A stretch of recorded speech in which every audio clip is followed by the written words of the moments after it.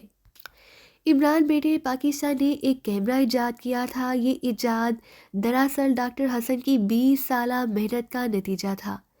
اس کا سائنسی نام تو بے حد طویل ہے، البتہ اسے عام طور پر پن کیمرہ کہا جاتا ہے۔ یہ کیمرہ جنگی اور دفاعی مقاصد کے لیے تیار کیا گیا ہے۔ ڈاکٹر حسن تمہیں تفصیل سے اس بارے میں بتائیں گے، سر سلطان نے کہا۔ مجھے معلوم ہے، سرداور 2 سال پہلے مجھے اس بارے میں بتا چکے ہیں۔ البتہ ڈاکٹر حسن صاحب سے آج ملاقات ہو رہی ہے، لیکن ہوا کیا ہے، اصل بات تو بتائیے۔ عمران نے اس بار سنجیدہ لہجے میں کہا۔ وہ کیمرہ چوری کر لیا گیا ہے، سر سلطان نے کہا۔ چوری؟ کہاں سے اور کیسے؟ عمران نے حیرت بھرے لہجے میں پوچھا۔